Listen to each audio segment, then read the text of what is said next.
Assalamualaikum warahmatullahi wabarakatuh. Untuk praktikum analisis zat gizi yaitu analisis kadar protein metode Giedel.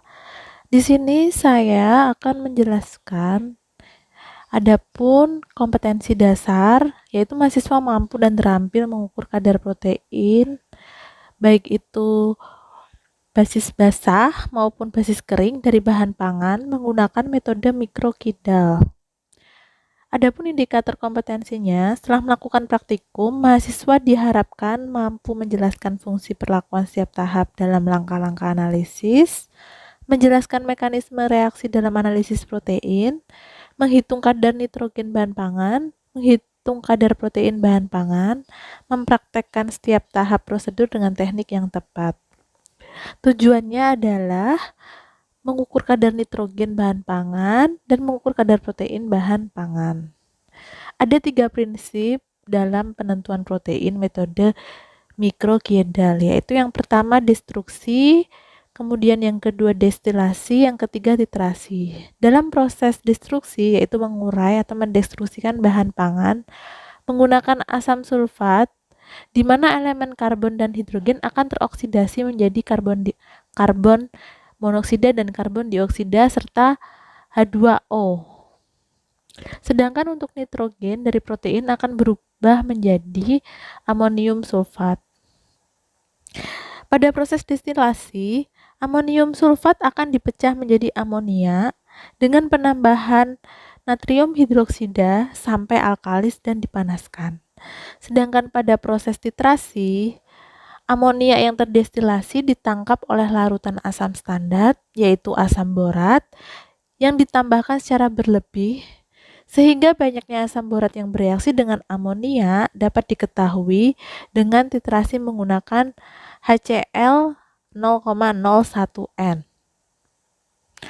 Untuk bahan dan alat, bahan yang digunakan adalah tepung kedelai, kemudian ada natrium sulfat, HGO, asam sulfat, aquades, natrium hidroksida, natrium sulfat, asam borat, BCG dan MR, serta HCl. Ada tambahan bahan yaitu K2SO4, kemudian CO2SO4. Untuk alat, ada labu Giedel, timbangan analitik, Erlenmeyer, kompor listrik, destilator Giedel, statif, buret, dan lemari asam. Untuk cara kerjanya adalah ditimbang 0,8 gram tembaga sulfat, 0,7 gram kalium sulfat, dan 1 gram sampel, kemudian dimasukkan ke dalam labu Giedel ukuran 50 ml. Kemudian kita destruksi sampel dengan cara sampel yang ditambahkan dengan CuSO4 dan K2SO4 ditambahkan dengan 12 ml H2SO4. Didestruksi selama 60-120 menit, suhunya 420 derajat Celcius dalam ruang asam hingga mengalami perubahan warna menjadi jernih dan tidak berasap. Selanjutnya, selama proses berlangsung, bagian leher labu yang kehitaman dibilas dengan meneteskan aquades dengan pipet tetes pada bagian leher labu Giedel sampai benar-benar bersih. Setelah dingin, ditambahkan dengan 75 ml aquades, kemudian 60 ml NaOH 40% pada larutan amonium sulfat NH4SO4 harusnya. Nah, di sini NaOH biasanya ditambahkan ya sedikit demi sedikit ya. Kemudian dipindahkan dalam labu destilasi. Dilakukan penyulingan dengan NaOH. Ditangkap oleh 25 ml asam borat 1% dan indikator BCG-MR. Kemudian larutan dititrasi dengan HCl 0,1N hingga mengalami perubahan warna menjadi merah muda. Sehingga indikator perubahan warna yang terjadi adalah dari hijau, bening, menjadi merah muda. Nah, untuk jumlah HCl yang bereaksi, maka diukur menandakan jumlah N dalam sampel. Sehingga di mana mili HCl sama dengan, yaitu adalah jumlah dari nitrogen dalam sampel. Nah, ini untuk prinsip-prinsipnya. Untuk destruksi di sini sampel dihaluskan akan dirubah menjadi dalam bentuk amonium sulfat. Kemudian untuk tahap destilasi merupakan tahap netralisasi, ya. Kemudian produk yang hasil dari destruksi tadi dilakukan dilakukan destilasi, itu artinya adalah kemudian dibasahkan dengan penambahan larutan basa, dalam hal ini adalah NaOH, sehingga terjadi reaksi NH4SO4 plus 2 NaOH menjadi 2 NH3 plus 2 H2O dan Na2SO4.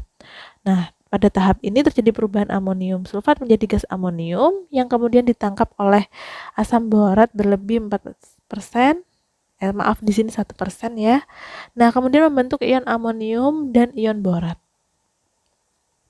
Untuk proses titrasi, di mana ion amonium borat yang tidak stabil dititrasi dengan menggunakan asam hidroklorida standar. Banyaknya ion amonium borat yang berikatan dengan asam diasumsikan sebagai kandungan N pada bahan makanan. Kadar ion nitrogen dalam mol yang dibutuhkan untuk mencapai titik akhir titrasi setara dengan kadar nitrogen dalam sampel makanan. Nah, kalian bisa lihat di sini.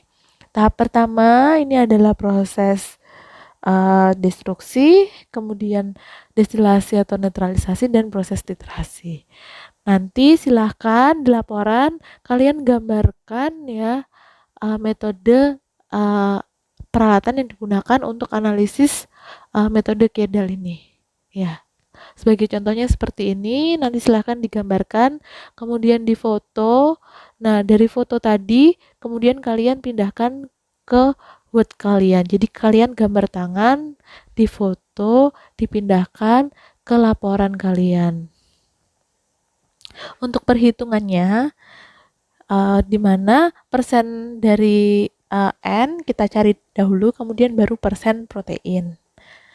Nah, untuk N ini ada yang basis basah dan ada yang basis kering. Bedanya adalah untuk basis kering di sini kita gunakan adalah berat sampel bebas air, sama dengan cara perhitungan dalam kalian mencari berat sampel bebas air pada kadar abu kemarin. Nah, kalian bisa lihat di sini perhitungannya, di mana persen N adalah volume HCl, yaitu sampel dikurangi blanko. Blanko di sini yang digunakan adalah 0, volumenya, kemudian sampelnya ya tergantung pada nanti hasil dari titrasi HCl.